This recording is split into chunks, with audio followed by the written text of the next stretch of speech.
Младите хора, какво трябва да знаят? Трябва да знаят цялата истина. Само дали имат желанието, дали го правят.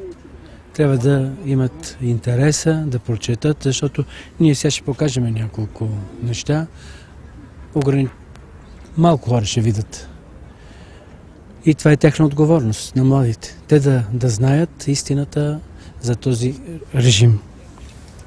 За това колко е еднакъв с фашизма, само с друго име. И не да ни правят на идиоти, че са ни освободили и че народът им се е радвал на тая свобода, дарена ни. Никаква свобода. Просто един съсипан народ. Каквото го да кажа на младите.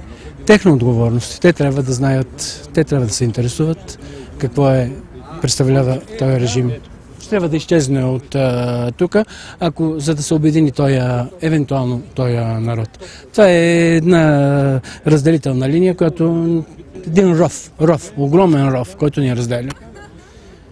За мен това нито е съветска армия, нито е освободителка. И не само за мен. Паметникът трябва да бъде демонтиран и да бъде преместен, например, сега има един музей някъде, който би могъл добре да приюти този паметник. И на това място... Социалистическото изкуство, нали така? Така е наречен в повечето страни, къде... Това е друга тема вече, да. Така че смятаме, че това трябва да се случи с паметника и за това место, между другото, в общината в момента тече някакъв конкурс, трябва да има дебати. Отлагат го от много време решаването на този проблем. Не иска никой да си захване с такъв горещ картоф. Има решение на общината. Да, има решение на общината, което не е изпълнено, не е отменено, така че във всеки един момент общината, ако реши, би могла да изпълни решението си от 1993 година. По време на Тодор Живков най-много, се казваше, най-много има, няма. Защото няма, а в другия беше лав, който се разпространяваше. Отварям хладилник и в хладилника какво ли нема? Казвам го малко на жаргон. Какво ли нема? И сирене нема, и кашкавал нема, и салам нема, и млеко нема, и месо нема, и така. Друго нещо. Тогава, когато всичко имаше, знаете ли, една от причините защо имаше? Защото най-много немаше. Защото хората нямаше къде да си купят. Сега всяка будка е корекон. А тогава тези лъскавите работи се продаха само в корекон на хора, които имат право да имат долари. Това са така наречените правоимащи, другарите, които на Тодор Живков приближените.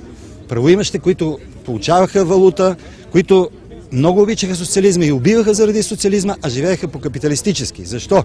Защото те караха Мицубиши, караха японски, западни коли, лекуваха се в правителствена болница, където имаше западна апаратура, лекуваха се с западни лекарства. Всичкото им беше западно, само че социализма беше много обичан от тях, защото им даваше тази възможност да се живеят по капиталистически. Той е на армия завоевателка, която обявила война на нашата държава и е армия, която е навлезла насилствено в нашата страна. Този паметник трябва да се премахне, защото е на чужда армия. И то не съществува. Завоевателка при това. Такава армия няма. Вие да знаете, те сами се хвалят, че са обявили война на България. В България с нищо не ги е предизвикала. Нито обявявала война, нито е правила нещо, даже армията ни... дипломатически отношения с Съветския съюз. Абсолютно, с дипломатически отношения. Защо не нападат? Защо не нападат? Армията ни също е сложила оръжие.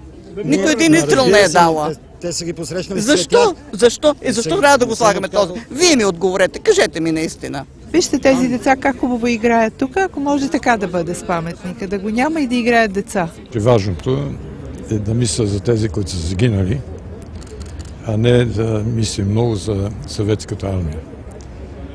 Важното са тези хора, които са били убити, не специално от съветската армия, от полицията, от партията. Аз за тях мисля.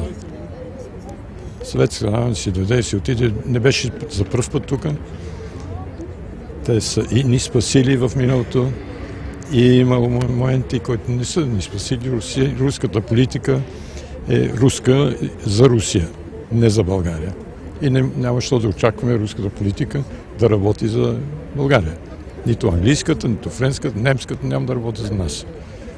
Но аз съм тук, мисля за тези, които са паднали, тотално несправедливо, загинали заради комунизма. Не заради Съветската армия. Съветската армия беше докарана тук да помогне на комунисти.